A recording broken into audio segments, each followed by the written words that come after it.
I am Hayden Panettiere, and we are here at the studio recording Until Dawn. My name is Rami Malek, and I played Josh. My name is Megan Martin. My name is Brett Dalton. My name is Antonella Lentini, and I played Hannah and Beth. My name is Jordan Fisher, and I play the character Matthew, Matt for short. I'm Nicole Bloom, and I play Emily in the game.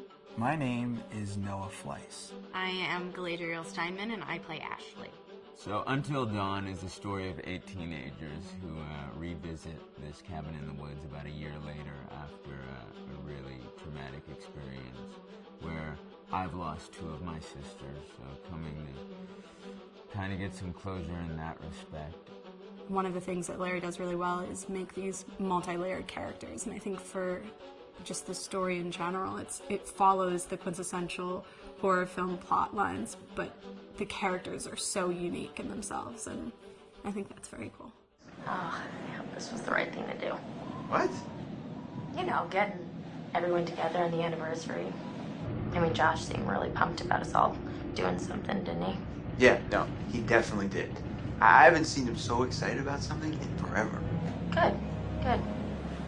Sam and I have a few things in common, such as being huge lovers of animals, and she's a huge animal lover. She's vegan. She is a pacifist. I'm not quite sure if I'm gonna go as far as saying that I'm a pacifist, but she's spunky and cool. I know that she, I think, is made fun of a little bit by the rest of them who think that her morals and her beliefs in that area are a little ridiculous and they don't agree with them, but she doesn't care. It doesn't stop her from being herself, and that's something that I hope I have in common with her.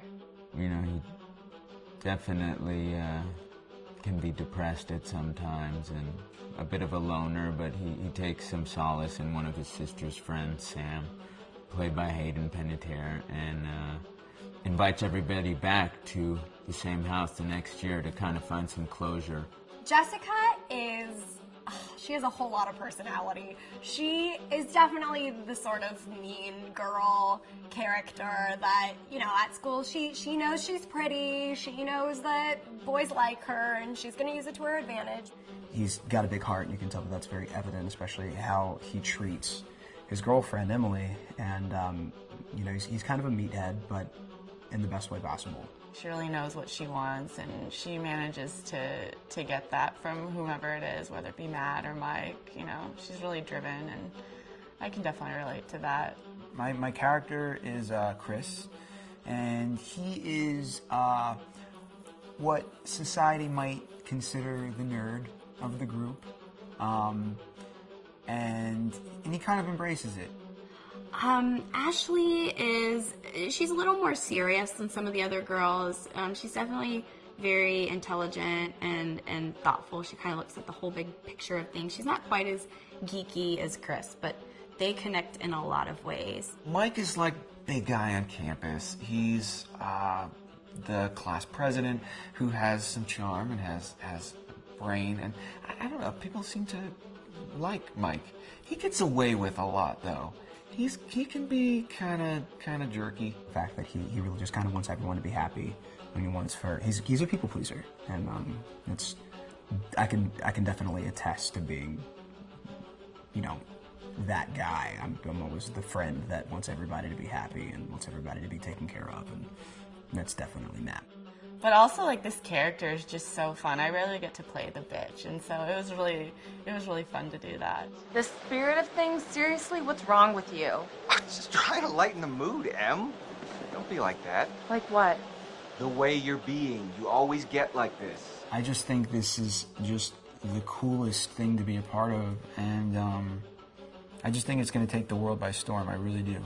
I think this genre is the wave of the future, and I think that once people see the potential behind it, of getting to interact with the drama that you're witnessing unfold in such a realistic way, that this is how entertainment's going to be from now on.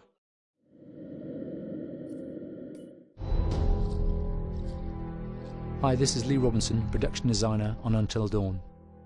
The production design for Until Dawn started with the great teen horror script that sets the characters in a Canadian winter mountain lodge, being a contemporary setting with visual clues derived from classic films of that genre, such as Hitchcock's Psycho and Stanley Kubrick's Shining. The storyboards are vital to the production design as it allows the designer to understand the scale of the environments to be made and the detail that will be seen to create the atmosphere of a horror. This took us into concepts that took these storyboards further, visualizing the world through the color palette, the lighting, tone and the mood, and developing key locations such as the lodge, the cable car stations, the forests themselves, the wilderness. As you can see, the environments and atmospheres change quite a bit from warm and inviting to cold and threatening. The Millionaire's Mountain Lodge was a key example. It was designed to be made from nearby stone and timber, embedding it into the landscape, with a contrasting and contemporary interior needing to be opulent and extravagant. We created dark and claustrophobic corridors with ominous and large open spaces, almost cathedral-like in size, and with huge structures to silhouette and dwarf the characters within, providing a labyrinth to explore and wander. Each character was developed with a strong visual identity in mind, with contrasting colours, tones and silhouettes to identify them, each to have their own texture, pattern and shape, so that when they were lined up you could always identify them.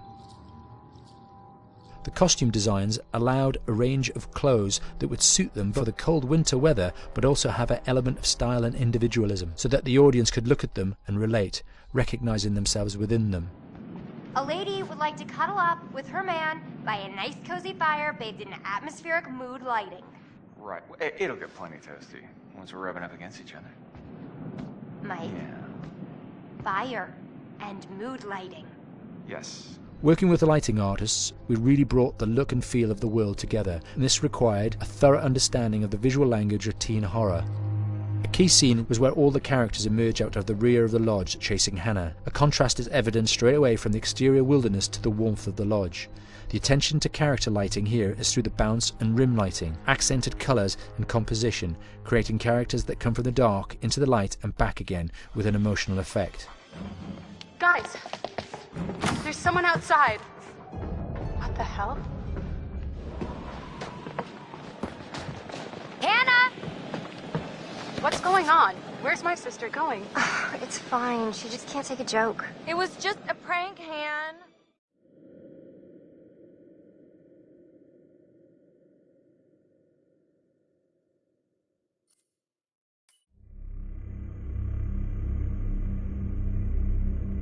Until Dawn is a game that's full of horror, and one of the things we decided to do early on was to take a scientific approach to how scary it was.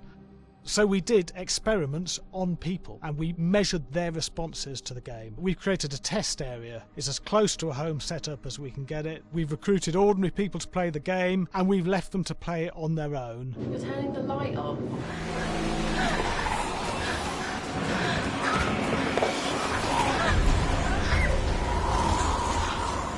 The only difference is it's rigged with cameras and microphones that relay the data through to the next room where people are watching them play.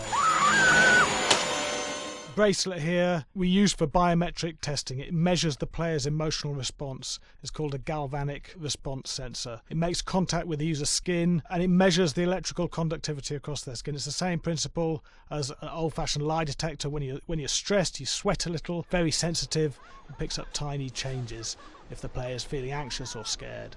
That data's fed back to a testing team, comes through as a graph. I'm so sorry.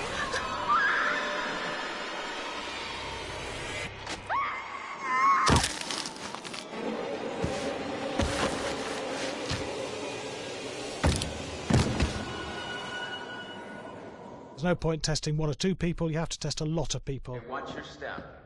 When we have a scare that's consistently has a measurable emotional response, then we knew it was good. If it didn't have that, it goes back to the team for improvement. The data doesn't tell us what's wrong with the scare, it only tells us if it's working or not. Wait, okay, so you hear that too, right?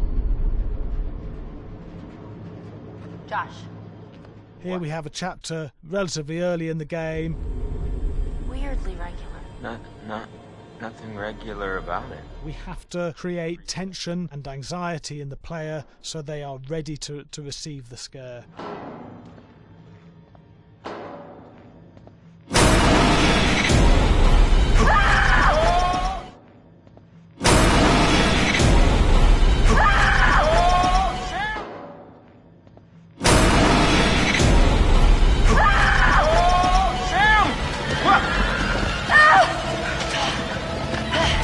Give the player time to recover, to cool down, to calm down, and then start building the tension again before we do the next scare.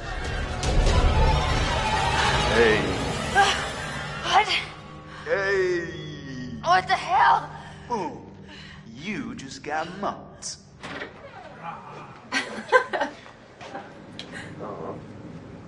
Yeah, I have such an adrenaline high from that game. There's two things we found. One is we could look at the scares, analyse if our expected scares were working effectively. Were people shrieking and covering their hands, or were they getting an emotional response from it? And being scientific about it means that we strip out people's opinions about whether things are working or not. We've got data, and we look at the data. If it's working, we're happy with it. Really scary.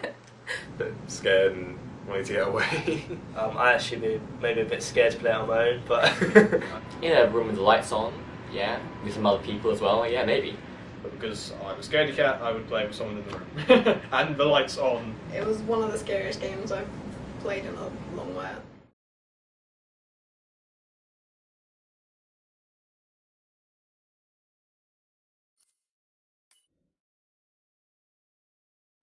Hi, Larry. Hey, Graham.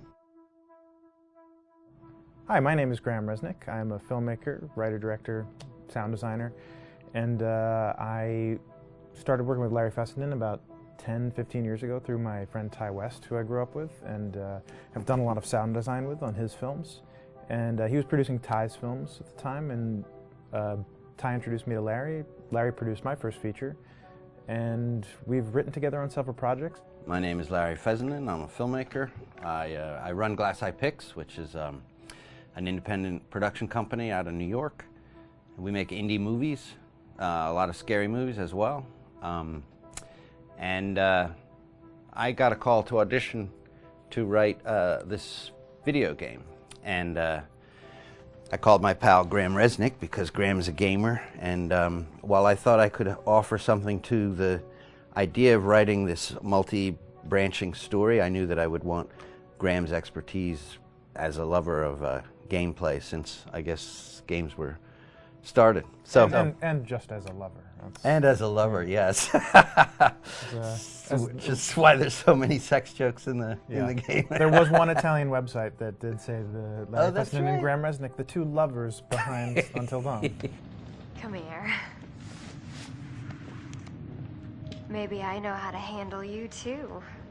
I am definitely ready to be handled. So I wanted Graham by my side. Yeah, and we got the gig, and it's been an amazing ride. Oh, hell yeah. Oh my god. She's taking her shirt off. What? Oh my god. Matt, what are you doing here? Hannah. I'm sorry, Hannah. This all got Don't out of mind, hand, but... So in the game, the basic setup is that a year prior to the game's start, all these kids had gone up to a ski lodge that was owned by the parents of one of the kids, or a couple of the kids, and some of the teenagers played a prank on some of the other teenagers, and a terrible tragedy occurred when a few of them, two sisters, ran out into a blizzard, and were never seen from again.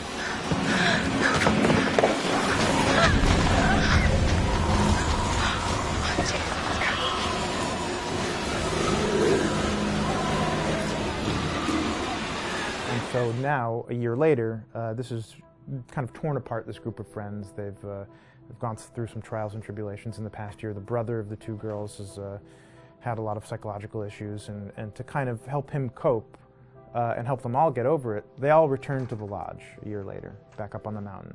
And the idea is to get over it, but... the healing does not begin.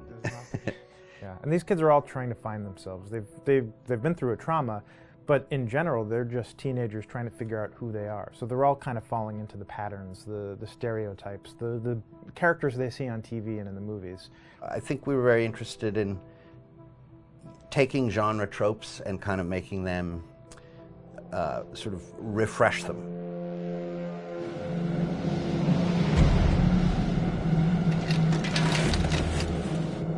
Hey, did you see that? Dad said it'd just be us this weekend. We're familiar with how slasher movies work. Most people have seen some horror movies, and we have established notions and preconceptions about the roles of the players in horror movies and how they talk and how they get killed and how they have sex. And to bring you into the game that way and then subvert a lot of those expectations was kind of our goal. They're haunted by some incident that happened in their past, which I think you pretty much figure out that that's going to have a role in their interaction. Yeah, so I think what was fun was we take some sort of stock characters and we try to give them some shape, but at least at the beginning they're recognizable in the way of groups of friends. There's the jock and the bitchy girl and the rivalries between everyone. And oh my gosh, and really fun characters too. Like we just had so much fun living in the minds of these characters through writing the script. What do you think? Jesus! It was fun. I think we were looking to get that kind of banter that you Yeah. see both in movies, but also that you absolutely have with friends, and sort of those inside jokes. And of course, as writers and as friends ourselves, we sort of developed little tracks, and we try to give the characters that kind of vibe.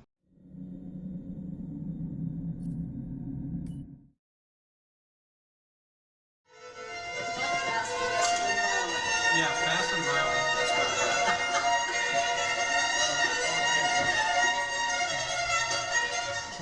All right, from the top.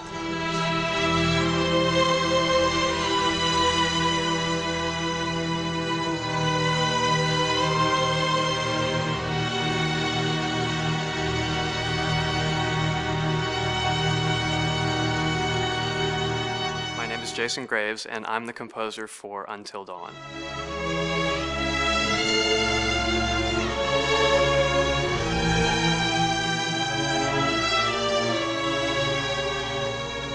I've been involved with Until Dawn for about a year now.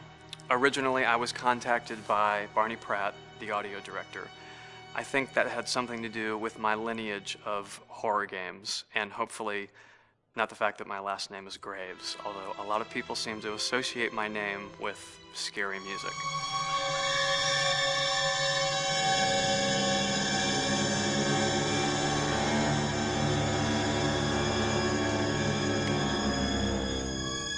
One of the things that was really exciting about working with Barney and the team at Supermassive is they really wanted something unique for the music. They wanted the music to stand out and be a character on its own in the game.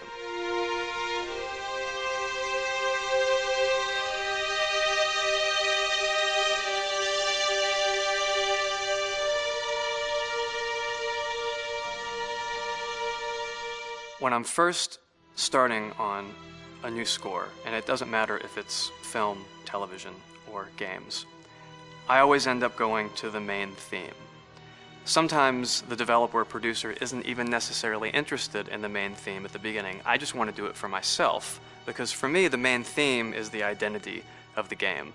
It establishes the mood, the atmosphere, and the character of the music and how it's going to be playing in the background. And that's what we did with Until Dawn. That was actually my demo pitch to Supermassive Games. I put a main theme together, recorded all the instruments at my studio, and sent it to them. And they liked it. We actually ended up recording that exact theme, all the instruments and everything, live here at Ocean Way probably 9 months ago. And that's what we've been using in all the demos for the game, and that's the final version of the theme that is the main theme that you'll hear on the menus and in some key pieces of gameplay.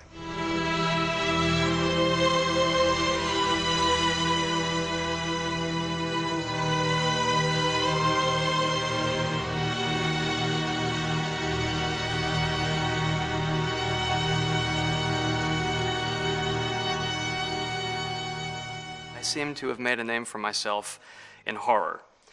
And there's something about scary music, I think it's maybe the lack of rules. The biggest rule in scary music is there are no rules, so you can do anything you want, and actually, if you end up doing things that don't feel like they would work out together, they kind of clash, and it ends up being even more effective for scary music. So that's what really drew me to Until Dawn, was the textures, plus writing thematic material that is interwoven with the scary textures. I haven't really done anything like that before. Usually it was just all tension all the time, and that's fun, and it's great. But I'm actually at heart a very melodic composer. That's the kind of music I love listening to, and that's the kind of music I love writing. That's the kind of music I got to work on in Until Dawn. Very nice. Same thing.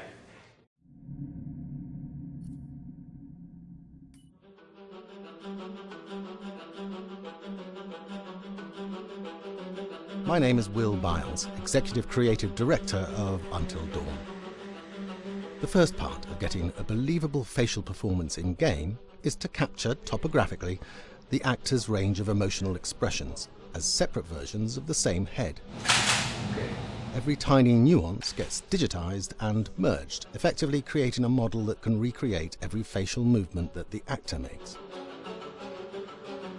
Once the topography has been recorded, the actor's performance itself can be captured by using a predetermined set of marker points, drawn precisely on the face, and a high-def helmet cam, wirelessly linked to capture devices. The camera is the small box where it looks like the microphone should be. Outro Sam.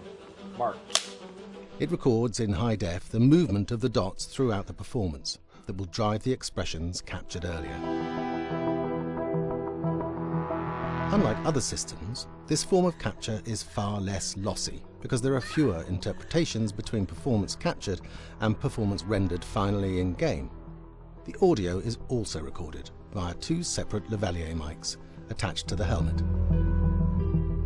It takes a while for the actors to acclimatise to carrying around the recording devices and the helmet cams, but very soon the shoot becomes similar to any other effects shoot or a green screen shoot. The actors in these scenes are only recording facial animation, but use cursory body movements for pacing. Wait, and maybe we should all stick together and find everybody and make sure they're all okay, so... 1-1, the year before the prank. Take 2, Mark. Other than the other actors, they have to use their imagination for everything and everywhere that they are supposed to be seeing and feeling. Idiot! So dumb! From a hot midday studio in Los Angeles to a freezing midnight mountain in British Columbia.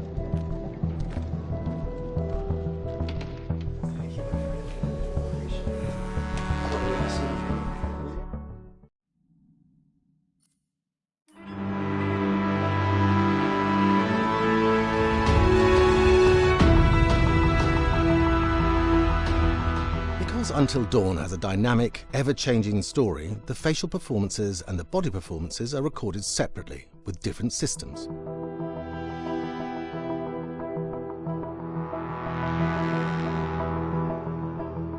With the body capture, we use reflective bead suits and an infrared camera matrix system that drives the CG bone hierarchies in our character models. These performances cover everything from character locomotion, scene-specific performances and stunt work, most of which was recorded at studios in Pinewood and Shepperton, near London. Hannah! Hello? Combining all the elements seamlessly in the final game becomes a formidable editing and logistical task. Every variation, both physical and emotional, must be combined in these multi-edits. Scaffolding props have to stand in for the sets, because the hundreds of infrared cameras have to be able to see all of the reflective beads on the actor.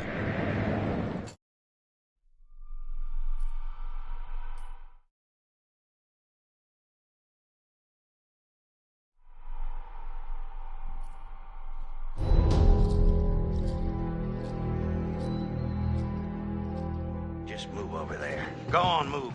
Let me say what I came to say. I'm here to tell you what you're up against being back on this mountain. You should never have returned. I don't know why you did after what happened last year. You mean with Hannah and Beth? Yeah, how could you know without being involved? I don't take kindly to you kids coming up here to my mountain. Your mountain. The mountain don't belong to me, it's true. But it don't belong to the Washingtons. This mountain belongs to the Wendigo. Hi, this is Lee Robinson, production designer at Supermassive Games. Understanding the ancient myths of the Wendigo was key for their development that helped the visual look. Through sketches and concepts, these elements were visualized, such as eyes being milky, almost dead, with loss of lips and eyelids due to frostbite, fangs growing and arms and legs getting longer, with skin hardening and thickening to look snarling and menacing, yet withered and lean. The hell was that? Another fucking piece of... Fingers and toenails extending like claws, allowing them to climb effortlessly. We made them look gaunt and weathered, and having ragged remains of clothes they wore. Blood-stained and rotten, with patches of hair still remaining, they retained strong skeletal limbs, which enable them to be agile and quick through the environment. Where are you? My name is Jamie Gallipo, animation director at Supermassive.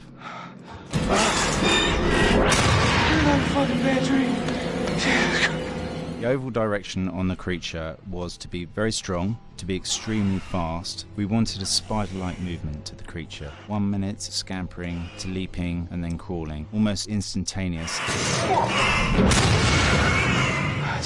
And finally, we wanted the creature to have this real, uncontrollable thirst for flesh.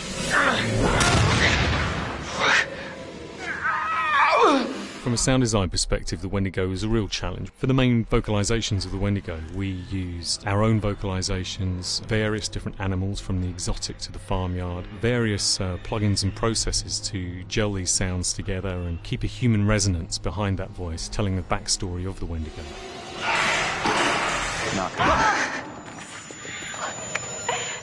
During the chase sequences, the anger of the Wendigo is felt by encircling breaths, screams and screeches that essentially chase you as you're being chased by the Wendigo.